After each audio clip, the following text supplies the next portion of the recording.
In 2016, California wife and mother Sherry Papini disappeared for 22 days. When she was found, she told authorities a detailed account of being kidnapped and tortured. Years later, in a stunning twist, Papini pled guilty to making false statements about what happened to her, setting off a media firestorm. Now, for the first time, Sherry Papini is telling her side of the story and revealing shocking new information. Sherry Papini, Caught in a Lie, an ID documentary event, Monday, May 26th at 9 on ID. Set your DVR.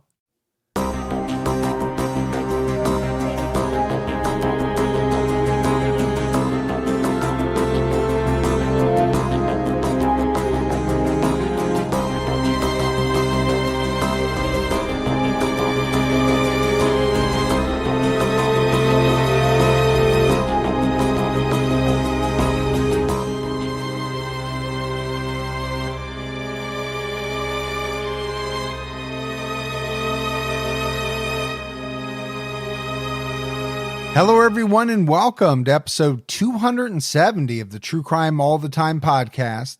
I'm Mike Ferguson, and with me, as always, is my partner in true crime, Mike Gibson. Gibby, how are you? Hey, man, I'm doing okay. How about you? Well, I'm down on my back. Yeah. A little bit. You wanted to give me a couple of mystery pills. I did. And I was, to say the least, a little bit leery. Because you and I are down here by ourselves.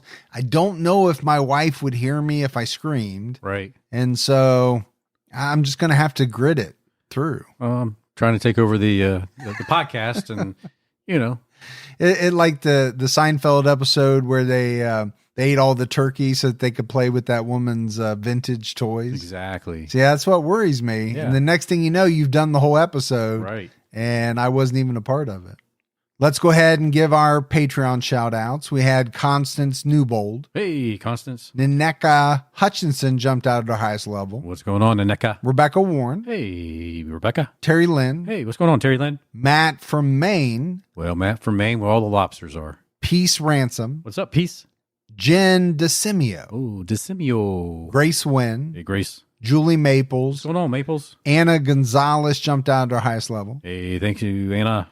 Pyong-sun Kim jumped out at our highest level. Well, thanks, Pyong-sung. We had Lori Krogan. Yeah, Krogan, huh? Mm-hmm. There you go. Vanessa. What's up, Vanessa? And last but not least, Kimberly Deister. Well, Deister in the house. And then if we go back into the vault, this week we selected Aaron White. Hey, thanks, Aaron. Appreciate that. Yeah, we appreciate the new support, the continued support. We had some great PayPal donations from Carl Schroeder. Hey, Carl. Janet Lamb. Well, appreciate that, Janet. And Mary Barcelos. Ooh, Barcelos. So we appreciate everyone. We do.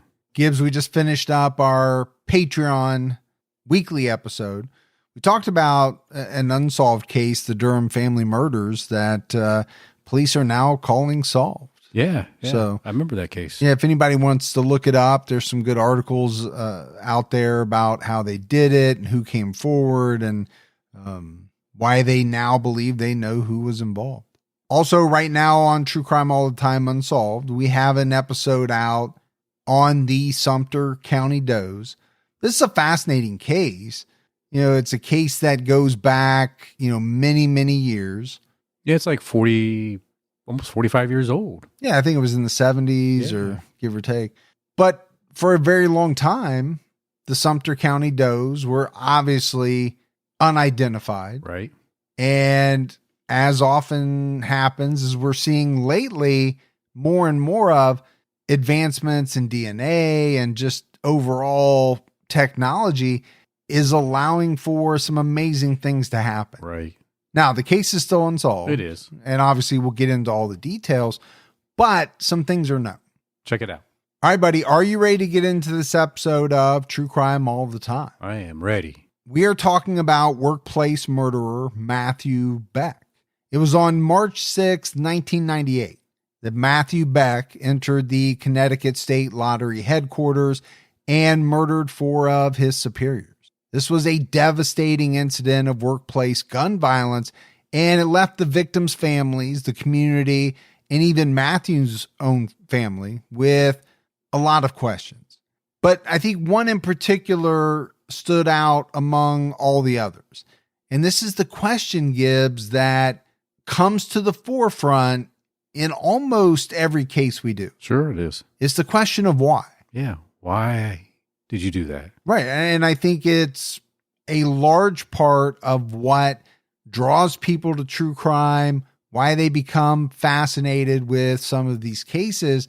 In some ways, it's a study in human behavior. Why do people make the decisions they do? Yeah. Why do they decide to act in a certain way, take a certain action? How does their past, influence those decisions? We're all fascinated by those types of things. Now, Matthew had been unhappy at work for months leading up to the shooting, but by all accounts, he gave no indication that he was planning such a horrific act. I think that's something else you see quite a bit in many cases as well. Now, sometimes there are warning signs, and we talk about that in a lot of cases, but even through some of what we would later call warning signs, are they warning signs at the time? And even if they are, most often, I don't think anyone associated with these people believe that, okay, they're going to do X, right? Whatever they ultimately end up doing. Because number one, it's hard to believe that people could do some of these things that we talk about. Oh, yeah. Matthew Beck was the perpetrator of what newspapers called the Connecticut Lottery Killings. He was a disgruntled employee who murdered 4 of his bosses. His victims were 33-year-old Michael Logan, an information services manager, 38-year-old Linda Milnarchik, the chief financial officer, 40-year-old Frederick Rubelman III, vice president of operations, and 54-year-old Otho Brown, who was the lottery president. So I think you can see just from that, he targeted the higher ups. Sure, the top echelon of the company. And we've covered a number of workplace violence cases. Sometimes it's a coworker with whom a person had a beef with or something like that. Sometimes it's a person who gets fired and wants to go after his boss. This guy was obviously unhappy, and we're going to get into all the details. Right. But there's no doubt that he targeted those people who were highest up in the organization. Matthew Beck was born on March 29th, 1962. He graduated from Ledyard High School, then graduated from the Florida Institute of Technology. Matthew's friends later described him to papers as quiet and diligent. Some said he was the all-American guy. Some people called him Mr. Clean Cut. In 1984, Matthew got a job with the IRS as a taxpayer service representative. Hey, Mr. Clean Cut kind of goes along with that. Yeah, FBI, IRS, some other agency with 3 letters in the name. Yeah, we're not allowed to talk about that. Like the one that you allegedly have ties to, and I'm using my air quotes. I can neither deny or confirm. As you've stated many times, and, to your credit, you've stuck with it. I have. And I think you have to for fear of reprisals. Well, I like to start my vehicle without worrying. Yeah. In 1989, he was hired as a security officer for Global Security Systems in Norwich. Then he briefly worked in accounting for the State Department of Special Revenue. So here's a guy, graduated from high school, graduated from college, had a series of what sounds like, pretty decent jobs. It also sounds like he was well thought of back in school, right? You had these people coming out saying, he was just the all-American guy. Yeah. When I hear the words clean cut, I think of, all around nice guy, probably not too big into the party scene. Kind of clean cut goes with that. Now, kind of does. Sometimes it's misleading. People might think you're clean cut, but you're, at the bottom of the beer bong. Oh yeah. On Fridays and Saturdays. I'm not going to point any fingers, but you are. But I will. In his free time, Matthew enjoyed shooting guns, golfing, playing paintball, and going to rock concerts. His friends and family described him as young at heart. Now, Matthew owned 3 assault rifles and 2 large caliber handguns. This was the way it was written in all of the different papers. I've said it before, Gibbs. I'll say it again.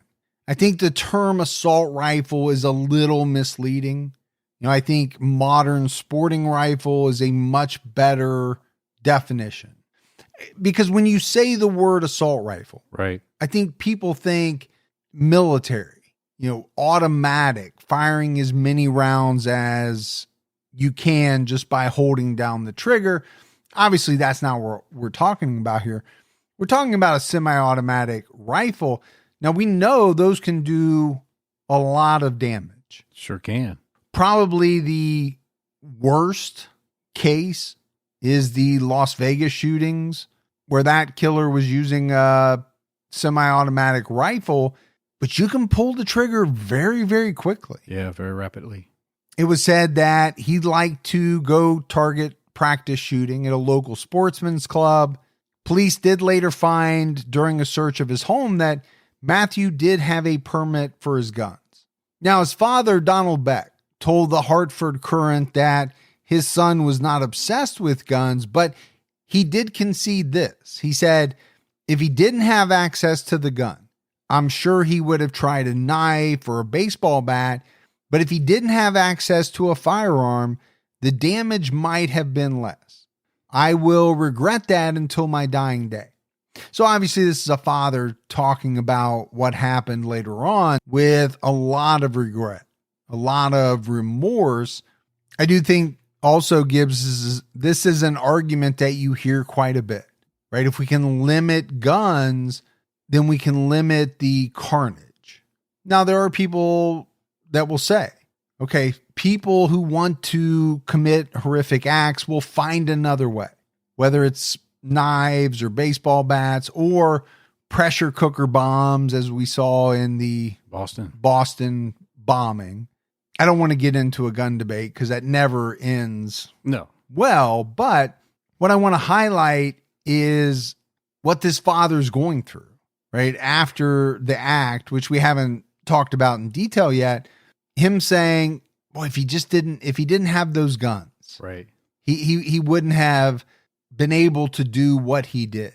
He might have done something else, but it wouldn't have been maybe as damaging. Matthew suffered from severe depression and had tried to take his own life before. I guess while he was in college, he cut his wrist, but it was reported that the wounds were superficial. And so his parents believed at the time that he most likely had done this for attention, but that he wasn't really trying to end his life. Well, I think that happens a lot. I think people are very desperate for attention sometimes, and they'll go to some extreme methods to get it. It does happen. Yeah. But we also know people actually follow through on it too. Yeah. Unfortunately, they do too often. Yeah. In 1989, Matthew was hired as an accountant at the State Lottery headquarters in Newington, Connecticut. He worked for the State Lottery for 8 years. According to the New York Times, he made $20 an hour, or about $45,000 a year. It's not a bad salary in 1989. No. It's pretty good money. And he was described as a good employee who was always willing to work overtime, never complained. Yeah, according to his supervisor, he was a skilled worker. I guess the only knack that his supervisor had about Matthew was that he lacked strong communication skills. Well, there's something you never said about me at work. Well, how do you know I never said that? I went through all your files. Oh, so you never saw it in writing. In July 1996, Matthew's supervisors moved him from accounting to testing computer software in the data processing department. Matt was upset because he felt like he was working beyond the scope of his job description. And because of that, he felt as though he deserved more money. And he worked in data processing until October 1997. You know, there is a lot of folks that they don't like to vary what their job duties are. They're hired for this. They expect this is what I'm going to do, and that's what I get paid for. You know, so, I mean, you could argue either side. You know, look, I decided to take the job because I was told all I had to do was this. The company is saying, you have a job. We expect you to do whatever we ask you to do. And I'll say this, I think over the years, that is happening more and more, right? Yeah. Expanding the scope of someone's job. And a lot of times it does not come with more money or a title. It's just, we need you to do X. Right. And, things are fluid. Things are ever evolving. But let's go back to your point, because you and I have both worked with a lot of people, and we've both managed a lot of people. Yeah. And there are kind of two groups. I mean, there's a lot of different groups, but there is the group of people that they're very satisfied in their extremely well-defined role. And they could probably do that role for the rest of their time. Yeah. Keep me in my bubble. Mm-hmm. But once asked to step kind of beyond or outside of that role or given additional responsibilities, you often get pushback. Yeah, sure. Yeah. From people like that. Now, there are other people that are like, yeah, I'll do whatever you want. Yeah. They're a little more easygoing. I'm not saying one is better than the other. It's just, you can tell by working with different people what kind of person you're dealing with. Right. Both types of individuals can be an amazing worker. Right. Exactly. They're just different types of people. In July of 1996, Matthew approached Rick Rubelman about returning to accounting. Rubelman denied his request. So in January of 1997, Matthew was still working in data processing under a supervisor named Michael Logan. And it was reported, Gibbs, that it was really during this time that Matt became extremely depressed. The Cromwell police were called to his apartment for a welfare check at the request of a concerned party. This person told the police that Matthew was displaying depression. The New York Times wrote that he may have held a knife to his throat. But Matthew wasn't home when the police arrived. He was out with a friend in Middletown. So there are reports that he's depressed. Obviously, at least one person was concerned enough to bring in the police, right? I'm concerned about my friend. Can you go and do a welfare check on him? On top of that, Matthew's father and sister were worried. They encouraged him to see a counselor. Donald Beck reported that Matthew was zombie-like and at times just kind of had this fixed stare. He also said there was no inflection in his voice. Well, as a family member, you'd be really concerned. Yeah, I mean, I think these types of things would be and should be very concerning. Zombie-like. Yeah. Fixed stare. Speaking with no inflection in your voice. Okay, I'm assuming this is much different from the Matthew that they had known before. Yeah. This was a stark contrast to what they were used to. A whole different guy. And so that's where it becomes very concerning. Matt started seeing a therapist and taking medication at some point in January of 1997. He last tried to take his life later that year. Donald Beck called his son Matt and noticed right away that something was wrong. So he rushed to Matt's apartment and found him unconscious from a drug overdose. Donald rushed him to the hospital and saved his son's life. He later told media outlets that might have been a mistake. So let the gravity of that sink in. Yeah, it's a big statement to make, especially from his dad. A father. Yeah. Now, obviously, this is after the tragic events unfolded. And in his mind, he's thinking, if I had not done that, then these people would not have lost their lives. But that's tough to have that circling around in your mind that, maybe I shouldn't have tried to save my son. Right. Because of what he later went on to do. When asked why he wanted to take his own life, Matthew said everything seemed so hopeless. So he was hospitalized, and then he spent some time in a psychiatric hospital. Several colleagues and supervisors called to check on him, including Rick Rubelman. Matt didn't believe that anyone at work truly cared about him. Donald urged him to return the calls from, his coworkers, his superiors, but he has said to various papers that he's not sure if Matt ever did. So it was after this incident that Matt's friends encouraged him to get a pet for companionship. Yeah, you can never go wrong with a nice pet. No, I agree.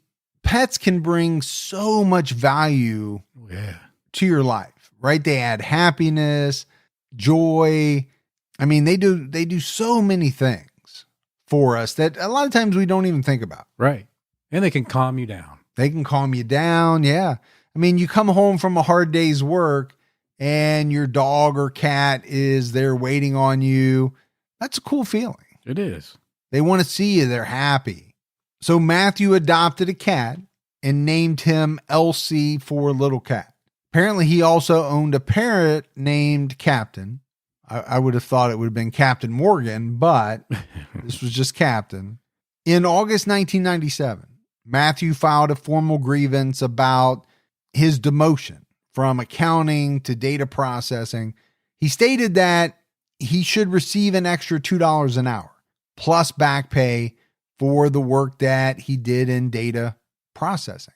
But both Michael Logan and Rick Rubelman sided with the state in Matthew's grievance. And I don't think that's unusual, right? As a company, someone files a grievance, they believe they should get X.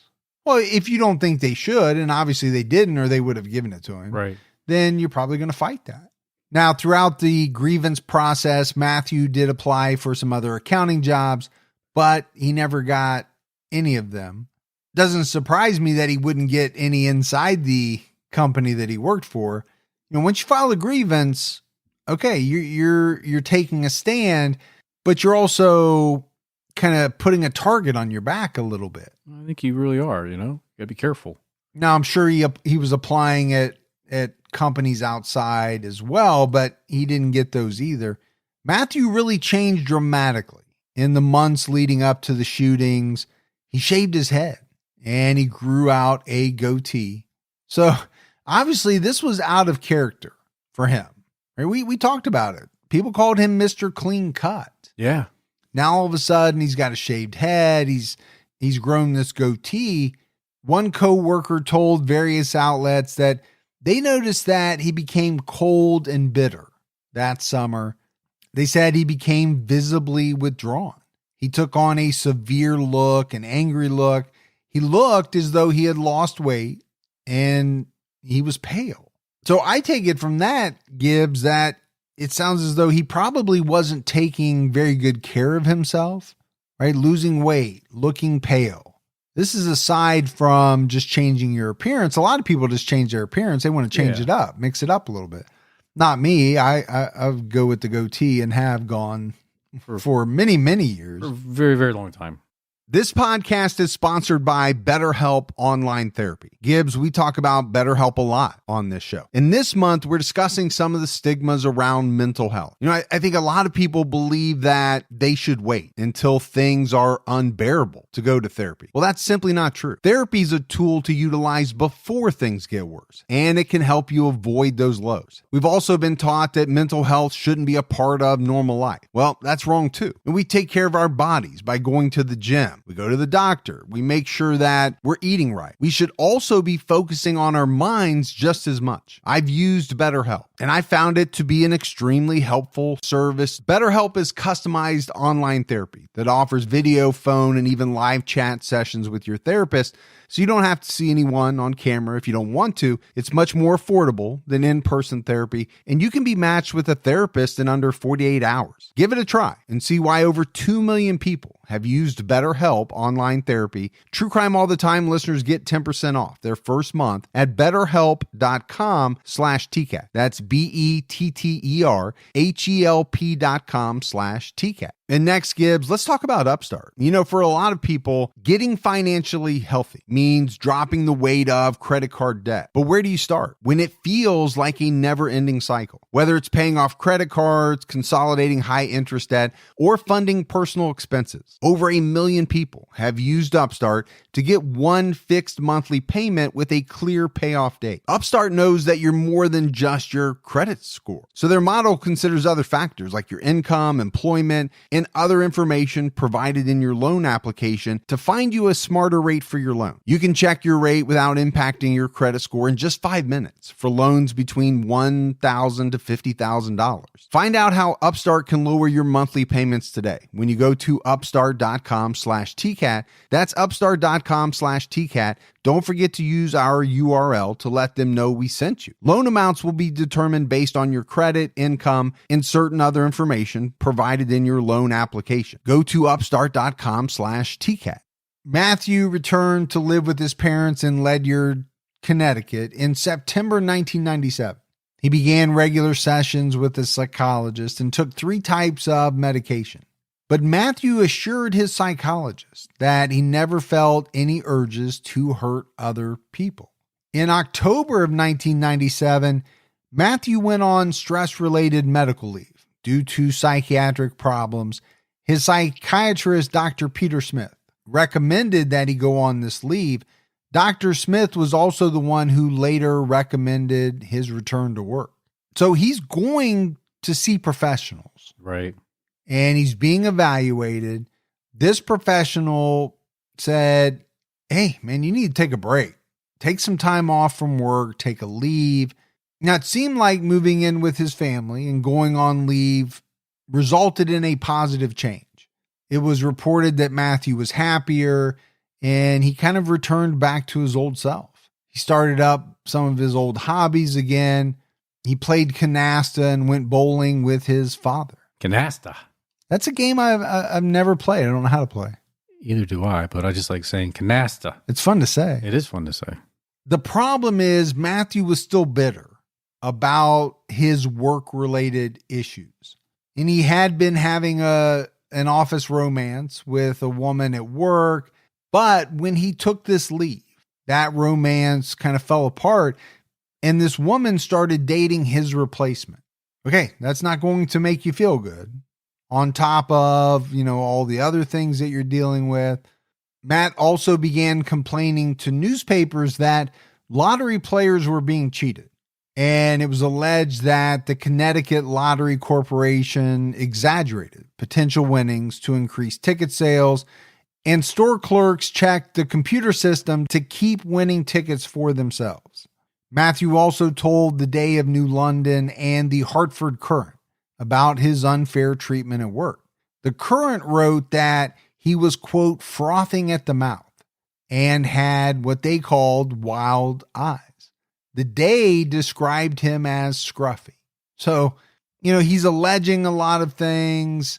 He obviously did not come off very well to these reporters based on the descriptions of him that they put out in the paper. Yeah, it sounds like he didn't come across very well at all. Well, if somebody says you're frothing at the mouth and you have wild eyes, does that go hand in hand with, and I'm taking what you're saying to be very credible? Yeah. Yeah. No, obviously it doesn't. No.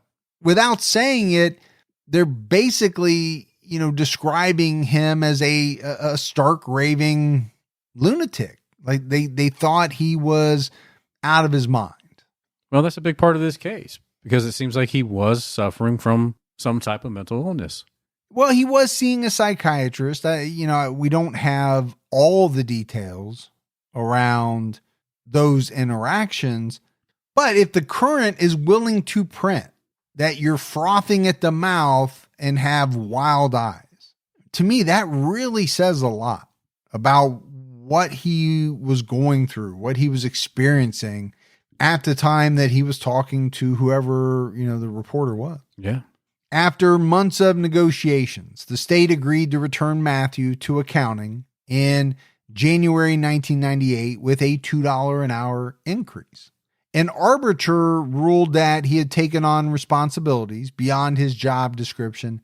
However, the state didn't make a decision on his back pay. So there's some good things for him here, right? Yeah. They partly ruled in his favor. He was upset because, in his mind, he was doing a lot more than he should have been doing. He wasn't receiving any additional compensation. So now he is, but they didn't give him his back pay. So Matthew returned to work on February 25th, 1998. Gibbs, he was only at work for 8 days before the shooting. 2 days later, on the 27th, he met with Linda Milnarczyk to discuss his new duties. Then on March 5th, Matthew met with union steward Joseph Mudry to complain about the demotion and his lack of compensation. So he's still upset about his job and money. Yeah, I think what he was calling a demotion, that must have been tough. But they had moved him back to accounting, and they had given him a $2 an hour increase. So I get it, they didn't rule on his back pay, but I'm not sure really what he had to complain about. He's back doing what he was doing before, and he's making $2 an hour more. Now, Joseph knew and liked Matthew, so he helped him file his grievance. He reported that they spoke about a basketball game. They talked about Matthew's back pay. Mudry reported to papers that there was no indication of anything being wrong. He tried to work with management and do whatever he could for them. But then Matthew became upset because he found out that during his absence, someone else was selected for an open supervisor position. He was angry he wasn't chosen because he'd been there for 9 years and had never received a promotion. And probably felt that it should have been his job, right? Yeah, I get that. Drawing back on our experience working in the business world, anytime there is an open position, you are going to have one person who is very happy. And then you are going to have a whole bunch of people who are unhappy and feel like they deserved that job more than the person that got it. Always. There's just no way around it. Right. Yeah. I've been in that position, not getting a promotion and thinking, I'm better than that person. Yeah. I've been here longer than that person. I'll admit that. But let's not forget, he was on a leave of absence. He had also filed this grievance. So is he going to be the first choice given those circumstances? My first thought is no. No. You haven't been around for a while. And you're causing waves, right? You're filing grievances. You're voicing your displeasure. Angela Bentley, a supervisor, told papers he was always angry about not being promoted. He used to talk about how they treated him unfairly. And Gibbs, there was a lot in the research about Matthew's coworkers being afraid of him. When he returned to work, lottery employee Karen Kalendick said of Matthew, when he came back, he wasn't the same Matt. He was like talking to a stone. Some people were afraid of him. I wasn't, but I guess I was wrong. Another coworker said, I had a feeling all week. His eyes weren't right. Again, these physical descriptions of him, from the newspaper reporter to his coworkers. Now, they're not saying he's frothing at the mouth, but like you said, the eyes. Yeah. Wild eyes. His eyes weren't right. It's like talking to a stone. Okay, these are strange types of descriptions. Matthew often talked about paintball and his gun collection at home. That concerned some of his coworkers, given, the strange way that he was acting. I get it. Some people collect guns. Some people have guns at home for personal protection. I do think you need to be somewhat careful. In an office environment, you got to know your audience. Okay, if there's someone else that's into guns, they like to collect guns or they like to go target shooting, okay, that's an easy conversation to have. A lot of people are anti-gun. They're afraid of guns, or at the very least, they don't want to have a conversation about your gun collection at home. No, they don't want to hear anything about it. No, because it may scare them somewhat. And I think definitely when you add on top the way that this guy was acting, right? If you're frothing at the mouth and you got some wild eyes, and now you're telling me about your gun collection at home, okay, I'm going to keep my distance, because when people are saying something's not right, the last thing you want to hear is someone talking about all the guns they own. Yeah. Richard Heckert from the accounting group reported that a few employees said that they wished Matt had never come back. But Richard also said he personally liked Matt. He said they often talked about guns and paintball. They had even participated in a golf tournament together. He said he remembered two things from the tournament. Matt hit the ball as hard as he could every time, and he got drunk afterwards. That sounds like a lot of golf outings I've been to. That sounds like every golf outing I've ever been to. I always try to hit the ball as hard as I can. It doesn't go where I want it to go. No. And there's usually a good amount of drinking after it's over and during. During and after. After. But despite all of these lingering problems at work, Matthew at this point still seemed pretty happy at home. On Wednesday, March 4th, he picked up a cake and a pair of pants for his father's 70th birthday. He was reported to have been in a good mood and joked that he purchased the pants for his dad because he, quote, needed to be with it. And I think a lot of us have been there. Yeah. Dad, you need some new pants, okay? You can't keep wearing the pants that you wore in 1967. Even though they're super comfortable. There's holes in them. They're a little bit behind the times. Let me get you a new pair of pants. Now this brings us up to March 6th, 1998. And it was a pretty normal day. It was casual Friday at the office. So Matt put on some jeans, a polo shirt, a tan leather jacket. It's been reported that he possibly had a sweatshirt with him. His father later said that Matt gave no indication of what he was going to do when he left home that morning. Matt woke up, fed his cat, and said good morning to his parents. The last thing he said to them was, well, I'm off. Okay, that sounds like every day. Yeah, just another day, headed off to work. There was nothing that indicated that Matthew was going to murder 4 people and end his own life. Now, Matt's behavior indicated that he was thinking ahead. He had just bought a large supply of yogurt.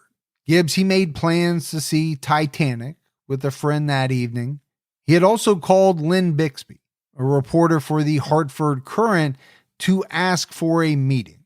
Bixby later wrote, "Who knows what would have happened if I had been in the office and if we had met in person, as he suggested. Would he have brought his knife and his gun? Would a conversation with a reporter have been enough of an outlet to defuse the bomb that was about to explode?" So, already in this story, we're seeing a lot of the aftermath, right? The guilt, the remorse, not just from his dad. Now we see it from a reporter. What if I had just been there? Yeah. Would the outcome have been different? But I want to go back and talk about something that you bring up quite often, which is kind of this indication that you have long-term plans beyond the day in question, right? Buying a bunch of groceries. We've talked about it before. A lot of times it comes up in unsolved cases where there's a disappearance and there's a question as to whether somebody just kind of left and voluntarily went off the grid. You ask that question a lot. Well, why would they stock up the refrigerator full of groceries? Yeah. If they knew ahead of time they were leaving? Or why would they do this? Why would they do that? Why would you make plans to go see Titanic? And sometimes those questions are hard to answer. Maybe when he made the plans, he hadn't yet made the final decision. Who knows? Maybe when he bought the yogurt, he was mulling things over. Right. Yeah. But obviously we know at a certain point, he made the fateful decision. that he was going to kill because he headed to work with a Glock semi-automatic handgun, a butcher knife, and 3 additional clips containing at least 19 rounds each. Well, we know 115 employees worked at the state lottery headquarters, but what's not been reported was how many actually were working that day. It was reported that there was a security guard at the building, but he did not carry a weapon. Matthew arrived at work just before 8 a.m., and some of his coworkers later said that he appeared tormented. He sat at his desk and he refused to speak or take off his jacket. Another coworker reportedly saw him in a sweatshirt. She said hello to him as she got a cup of coffee and then went back to her office. What she didn't know, Gibbs, was that he was hiding a gun in that sweatshirt. At 8:15 a.m., Eleanor Simonides saw Matthew looking in a closet near Michael Logan's office. She told papers that he was hunched over, looking for something. She said to him, "Why don't you turn on the light?" And he said, "I'm looking for something." And apparently he had this very serious look on his face. But about 30 minutes after being at work, Matthew left his personal office and made his way towards the executive suites. Matthew first entered Michael Logan's office. Remember, Michael was the one who had first denied his grievance. Matthew stabbed him in the chest and stomach with the butcher knife. He then went to Linda Milnarzik's office. This was a woman with whom Matthew had repeated discussions with about his demotion. Linda was sitting in a meeting, but Matthew entered the room, raised his gun, apparently said bye-bye, and shot her 3 times. Just like that. Just like that. Karen Kalendick and 4 others were in the meeting with Linda. Karen later said he walked in, put his hand up with the gun and said bye-bye to her, then shot her 3 times. He could have gotten any of us, but he knew who he wanted to get. He just lowered the gun and walked away. She said, I made eye contact with him and his eyes were dead. Again, going back to the eyes, man, zombie-like, wild eyes. We've had a lot of descriptions of Matthew's eyes at various times. I mean, it sounds like he was just a man on a mission, extremely focused. Yeah, and you know, to her point, it does seem as though he knew. He had a plan. He was going to go after very specific people. You know, he could have easily entered that office and just started firing shots at everyone, but he didn't. He specifically wanted to shoot and kill Linda. And you know, everybody in that room was scared. Oh, I'm sure some of them probably made a little mess. I don't know if I wouldn't. That might cause me to mess my drawers a little bit. Definitely scary. Yeah, it would be scary. Now, it was said that everyone else hid under the table. They were waiting to be shot, but no more shots were fired in that room. Matthew left and moved down the hallway. After he left, someone touched Linda to check on her, but she was dead. And then someone in that room called the police at 8:46 a.m. Rick Rubelman then opened the door and asked if everyone was all right. Karen told him that Linda had been shot. Rick closed the door. Karen later told papers that she believed he was going to find the shooter. But Gibbs, Matthew was looking for Rick Rubelman, who by that point was helping employees flee from the building. Matthew had once appealed to Rick for help with his grievance. He shot Rick as soon as he got close to him. So at this point, there's no doubt, right? Matthew Beck had a list, a hit list, if you want to call it that included people that he'd had dealings with over the years around what he called his demotion, his grievance, his lack of pay, his back pay. Basically, that whole situation. It seemed as though everyone involved in that was on his list. Don't let allergy season slow you down. Get common allergy meds for as little as $15 with GoodRx. So you and your family, pets included, can stop allergy symptoms before they start. GoodRx is free and easy to use. Just search for your prescription on the website or the app, compare prices, and get a free coupon to show your pharmacist. Save at over 70,000 local pharmacies nationwide, including Walmart, Walgreens, CVS, Publix, Kroger, and many more. Check GoodRx before every trip to the pharmacy to save up to 80% on both brand and generic medications. And did you know GoodRx rewards you for saving money too? Join GoodRx Rewards today and earn points every time you use a coupon. Remember, GoodRx is not insurance, but works whether you have insurance or not. And it could be your insurance copay price. I've been using GoodRx for years, and I can't tell you how many times I have saved money even with my insurance. Stop allergies before they start and save big on allergy medications this season with GoodRx. Go to goodrx.com/TCAT. That's goodrx.com/TCATT.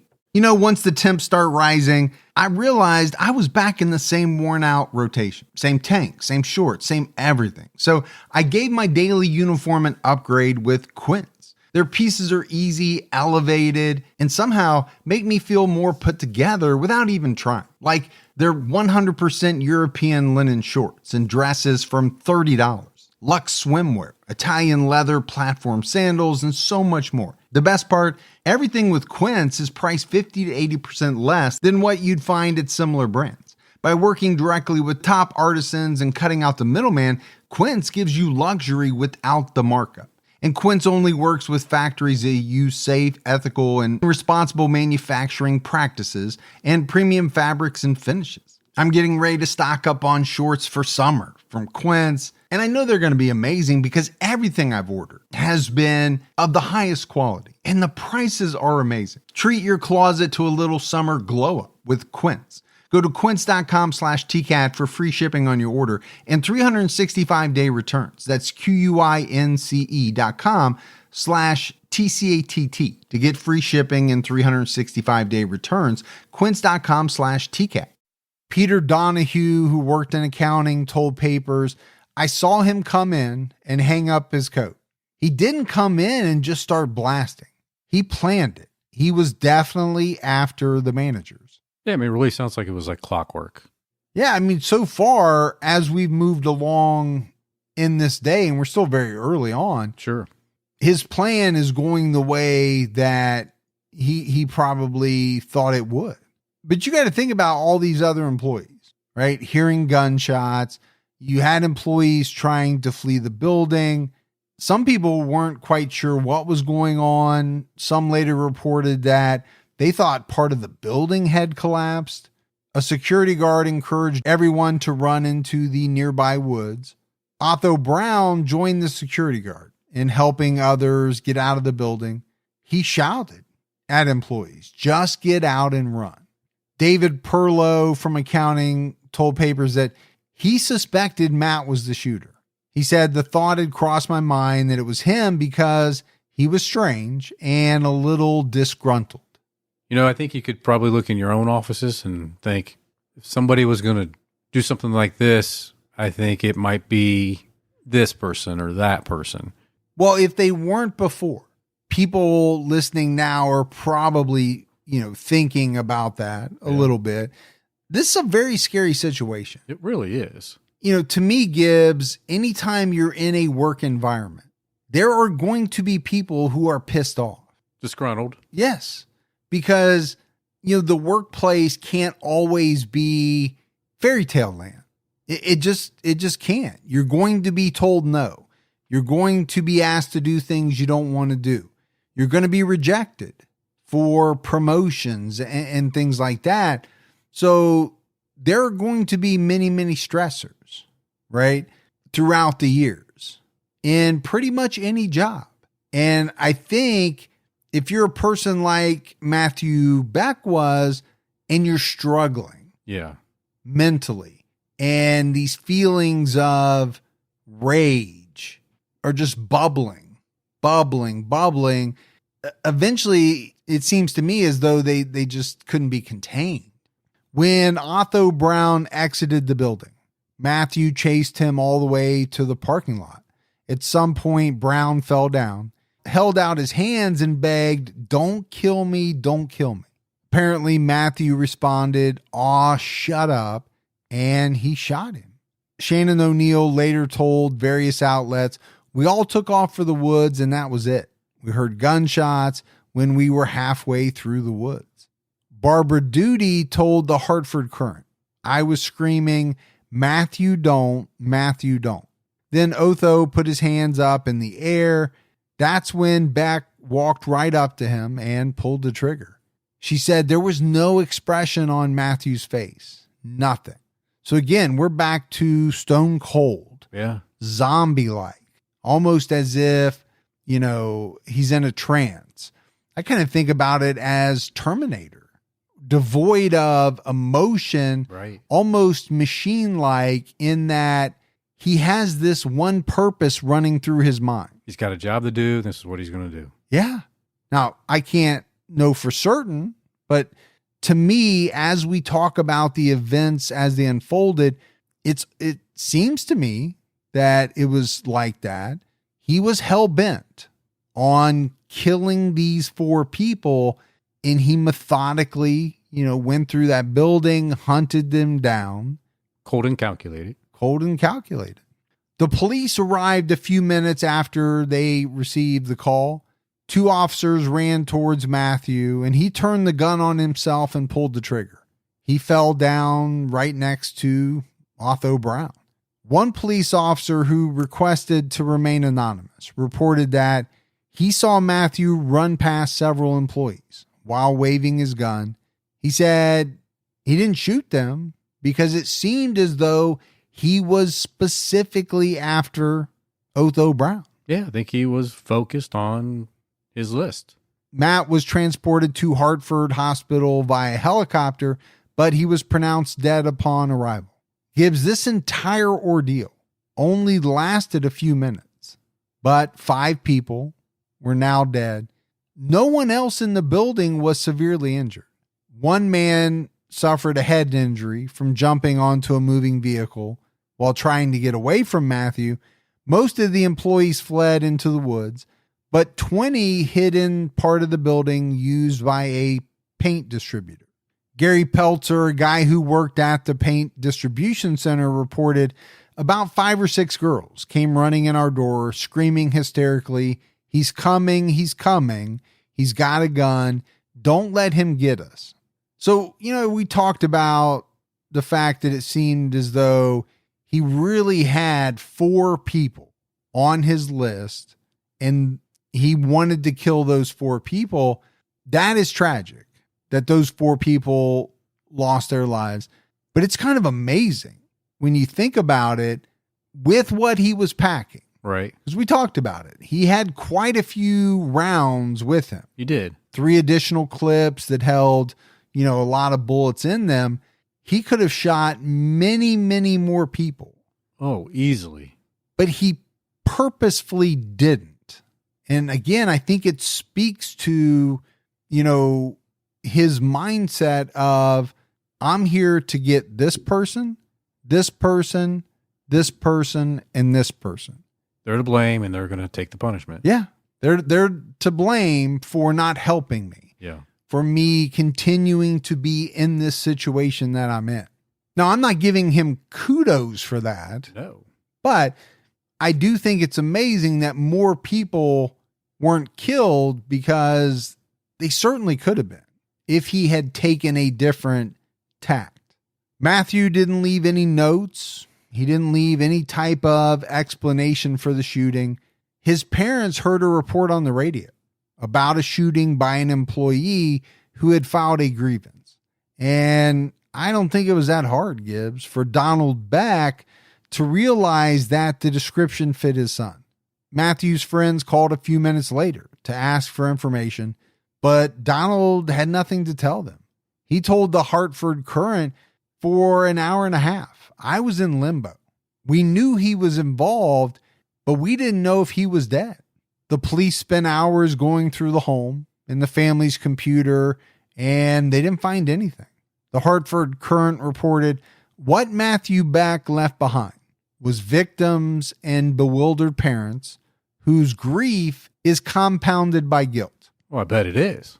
You're going to say, why didn't I see this coming? As a parent, you have to. Yeah. You're going to experience that whether you want to or not. Could I have stopped this? Could I have stopped this?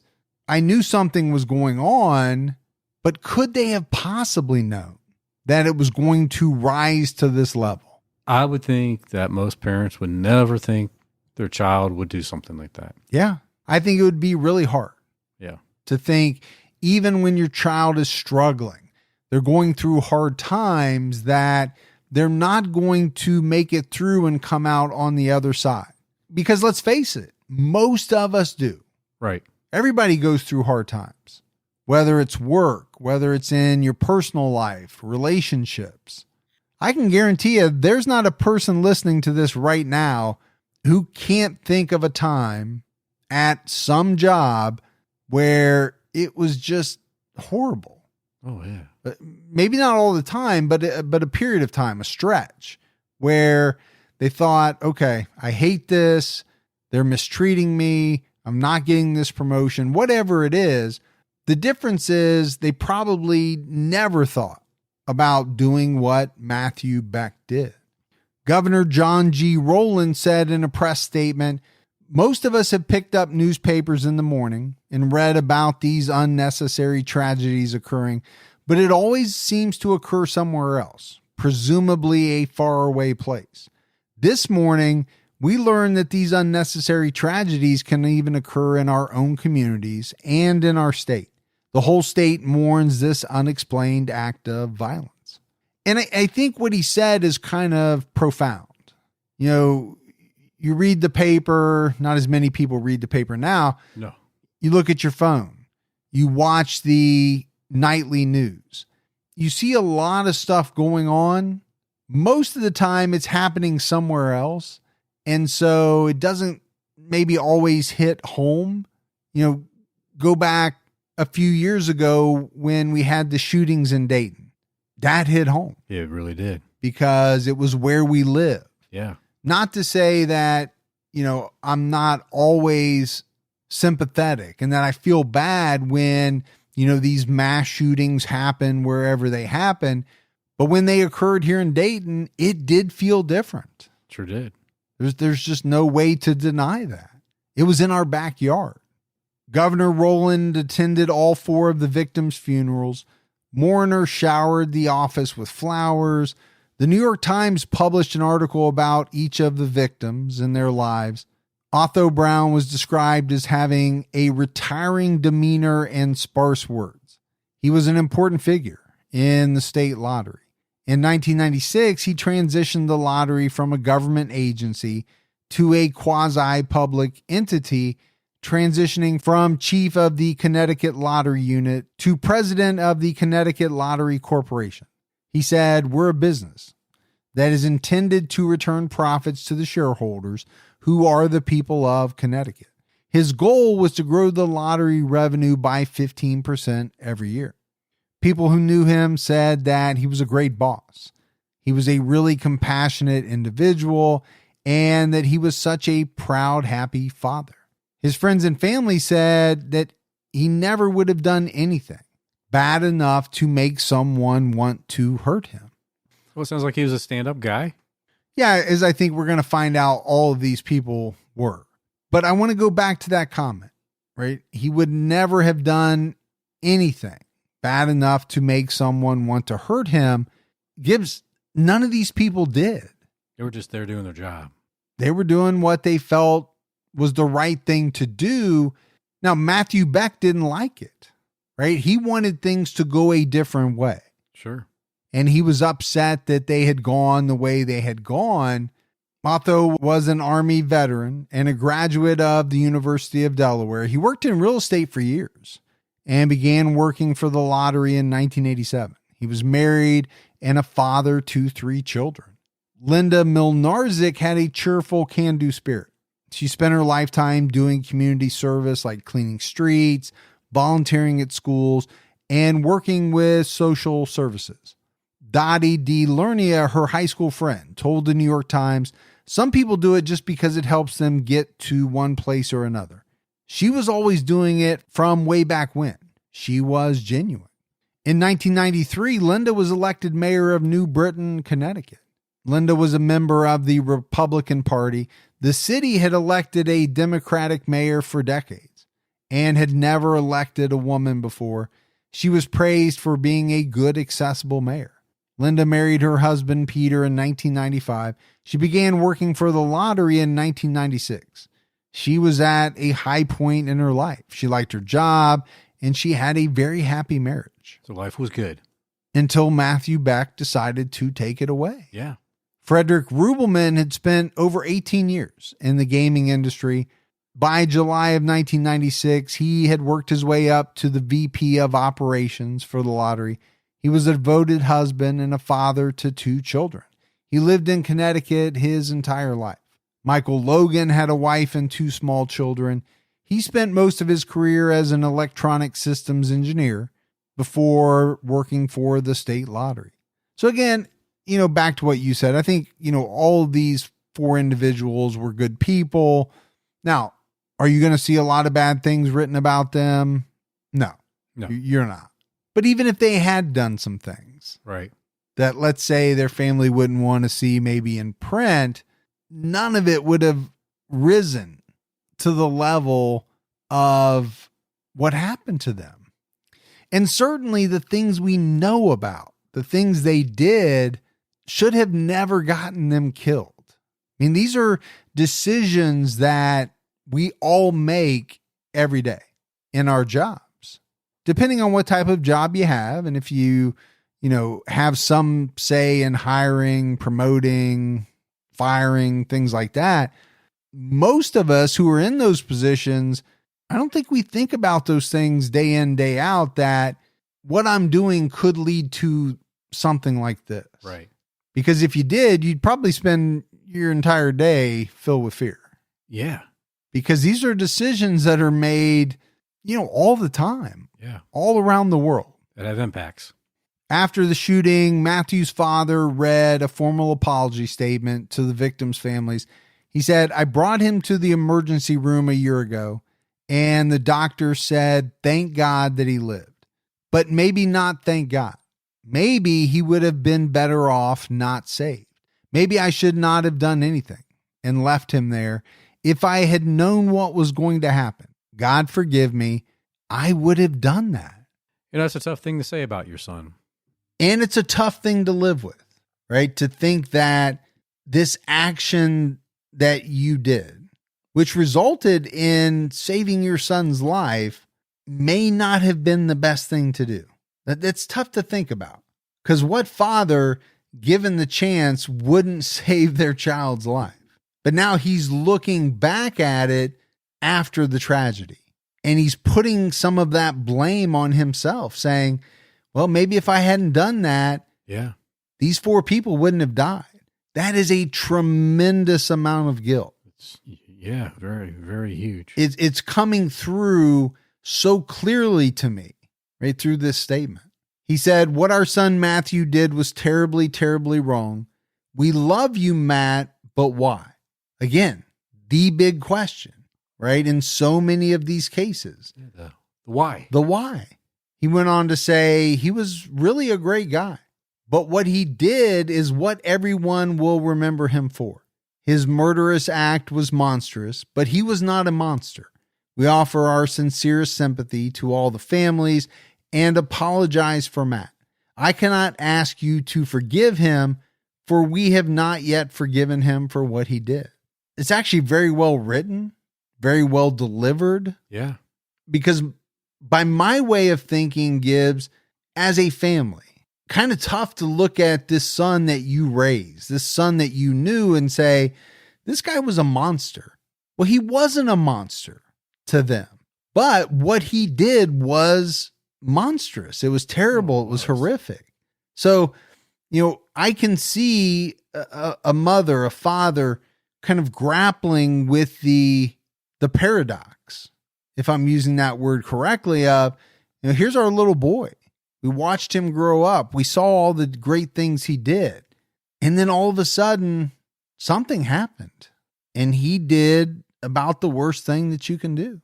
And now he's gone, and we have to live with this. Yeah. And it's not going to be easy. Matthew's mother also wrote apology letters to her family to apologize for Matthew's actions. His parents chose to keep his funeral a secret to avoid media coverage. I'm sure they needed to. Yeah, it would have been a circus, right? This was a big deal. This was a big happening, and the media would have descended. The police requested to review Matthew's psychiatric records because Dr. Smith approved Matt to return to work. Donald Beck refused to share them. He obtained the records and hired his own psychiatrist to review them. The psychiatrist found no basis for a malpractice lawsuit. So we talked about the parents having a tremendous amount of guilt. Right. You got to look at this Dr. Smith. Layered with guilt. And think, okay, he reviewed this guy. He said, you know what? You're good to go back to work. Can you blame him? I don't know that you can because I don't know the interaction. I don't know what was in the records. And we do know that sometimes people can snow doctors. They put on a show. Yeah, absolutely. But either way, my assumption is he carried or still carries quite a bit of guilt related to that decision, even if it was the correct decision at the time. Right. In 1999, Donald Beck made a request for his son's guns, jacket, and additional records. He wanted the guns so that he could sell them and donate the money to the victims' families.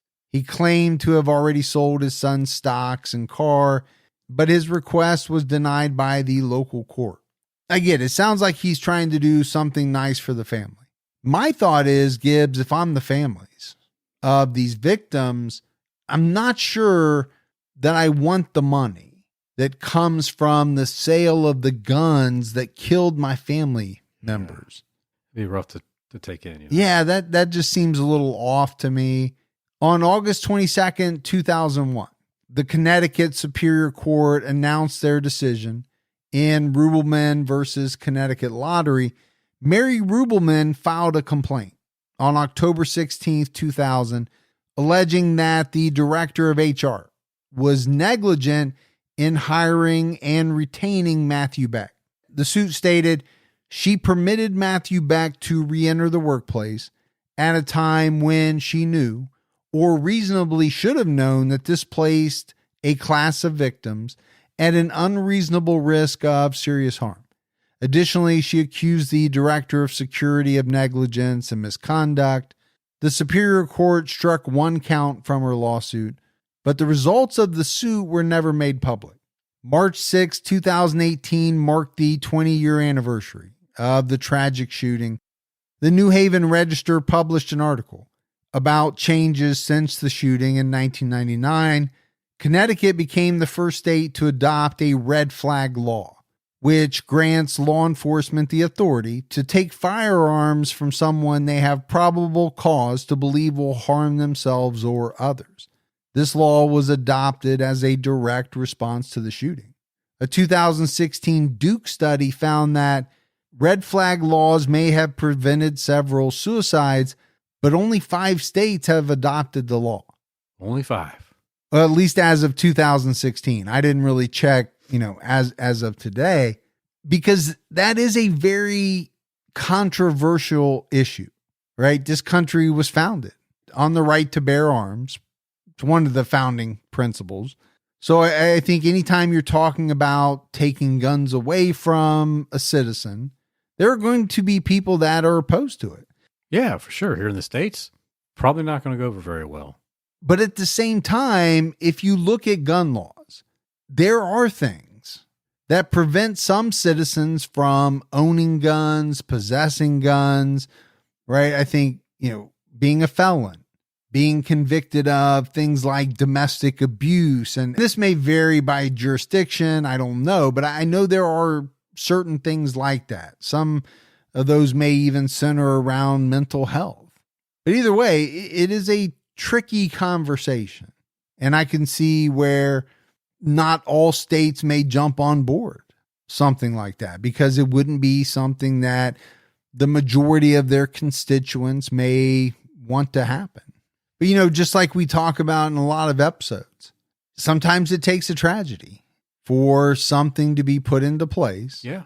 Now, this was put into place in Connecticut. There were some other states that adopted it later, but it does seem like in the wake of these types of shootings, there are changes that are made or attempted to be made. Not all of them are met with enthusiasm or passed or whatever. Yeah, but they're trying to but their intention was to make something better instead of doing nothing. No, I think their intentions are benevolent. But again, it's kind of the thing about our country, right? Not everyone is going to see it that way. Some people are going to see it as an infringement on their rights. Sure. Governor Mallow released a statement on the anniversary. He said, "We mourn still for the workers who lost their lives on that terrible day by a horrible act of gun violence. We pray for and remember the victims, their fellow employees, and their families." 20 years later, as we look back on the actions that occurred on this tragic day, we must recognize that our nation has not done enough to proactively work to stop the threat of situations such as the one we witnessed here. And, break down that statement. Yes, it was a horrible act of gun violence, but I feel like this statement is so much broader than just talking about guns, right? You can talk about the area of mental health. You can talk about guns, but I do think there's a lot of components to proactively working to stop the threat of these type of situations. So Gibbs, as we wrap up this case, obviously a horrible, tragic situation. And to me, there's no doubt that Matthew Beck was experiencing some sort of mental illness, right? He was seen by psychologists, by psychiatrists. I think the trouble that we have in this case is that Matthew ended his life without really leaving anything behind. Right. That kind of explained why he did this or, what spurred him on. We know he was angry, right? He was upset about the way that he had been treated. He harbored a lot of ill will, especially towards these 4 individuals for things that had gone down. But there's still that question of the why. Was it simply revenge for these slights that he felt these people had, committed against him? Or was there a lot more to it? Was he experiencing some serious mental illness that kind of led these thoughts to really kind of get out of control? Yeah. And I just don't think we know the answer to that. I don't think we ever will. No, at this point, no, we never will.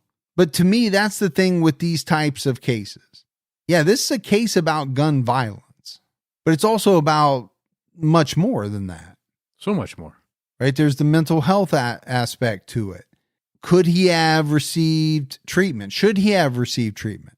Should he have been allowed to go back to work? Was he in the right frame of mind to go back to work? Right. Knowing how he felt he was being treated there. Yeah, because I do think you can make the argument that if this was a guy who didn't own guns, but still wanted to do something, felt the urge to harm and kill individuals, maybe he could have gone another route. He could have built a bomb. He could have done this or done that. It's hard to boil everything down to just one thing. Right. Because I do think there's a lot of factors that come into play in a lot of these episodes. Because you can't go back and look at his childhood and say, oh, this kid had a terrible childhood and he was headed down a bad path. He seemed to be doing very, very well. Yeah. Through high school, through college, something changed. His friends, his family, a lot of people said that. Something changed in Matt. And what was that? And did it have a mental health aspect to it? It seems to me as though it did. Yeah, most likely it did, right? But it's horrible that, 4 innocent people lost their lives, their loved ones, right? Their wives, their parents. Some of them had children. Some of them had small children. And, it's just horrible to think about how one person's actions can affect so many people. Oh, yeah. It just goes so deep, And, let's not forget the people that worked there. Yeah.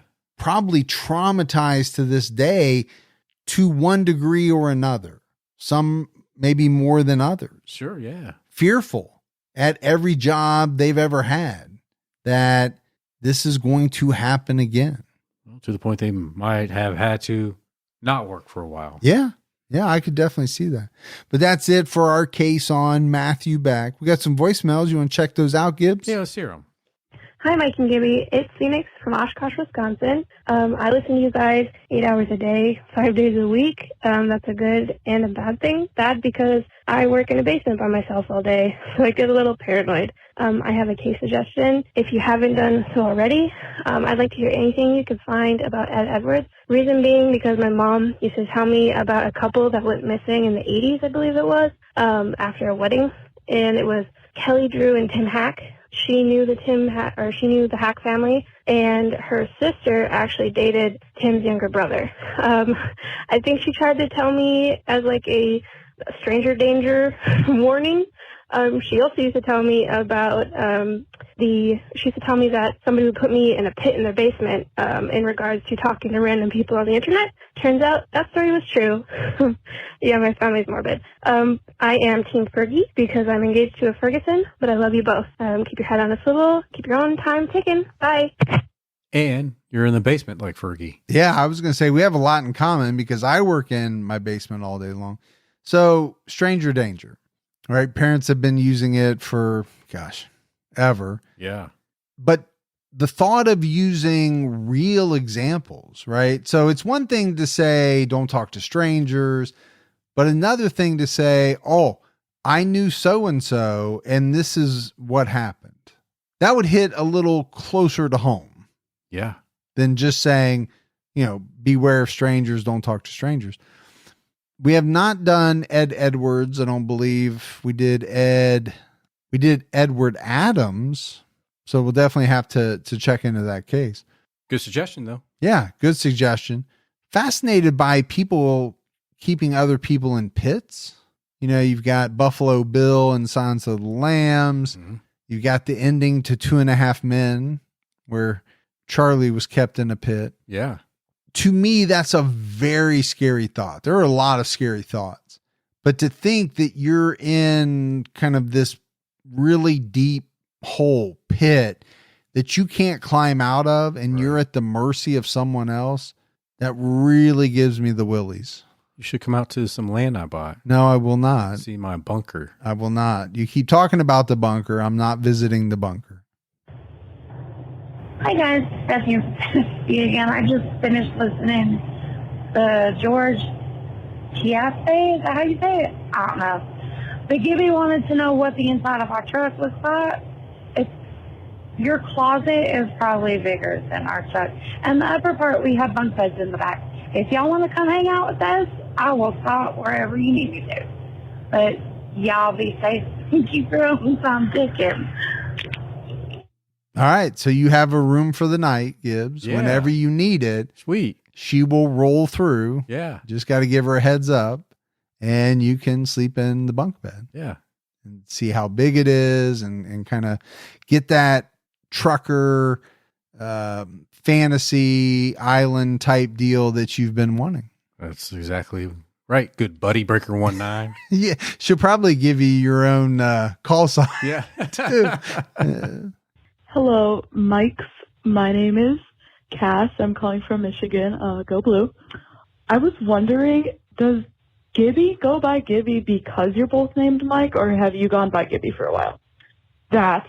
Also, I just finished the Luca Magnotta podcast, but I only finished part 1. And I'm going to stop for a little bit because that story is so horrific. Like, honestly, kudos to you guys for being able to, like, sit through that and explain these things. Like, all I'm doing is listening to it, and I'm sick to my stomach. I've only had one other story hit me like this, and it was David Parker Ray, which I think you guys also covered. I think I heard from you guys too. But yeah, honestly, you guys are great for being able to share those stories and not throw up. So yeah, I just want to say that you guys are great. You guys are my favorite podcast. I cannot stand listening to anyone else do true crime because they are not Mike and Gibby. So yeah, you guys seriously make my days better, even if some of the stuff makes me feel worse. Still give me something to listen to, I guess. Something interesting. So yeah, go blue, and thank you. Bye. She had to get that go blue in 3 times. Dish, I wouldn't even listen to that part. Oh, you blocked that out? Yeah. No, we appreciate that voicemail. I don't know how long you've been going by Gibby. I mean, you can tell me. I've been calling you that for ever since we've known each other. Yeah, pretty long time. But my assumption is that was probably a nickname that you've had for a long time. People used to call me Fergie when I was young. Yeah. I don't know if it's probably has something to do with the fact that a lot of guys our age were named Mike. That was a very popular name. Very popular name. And so the most popular name, actually. Yeah. And so I knew a lot of Mikes, like on baseball teams. And so it was just natural for me to kind of go by Fergie and things like that. But we definitely appreciate it. We do. We had no mailbag. No mail? No mail this week. All right. So that's it, buddy, for another episode of True Crime All the Time. So for Mike and Gibby, stay safe and keep your own time ticking.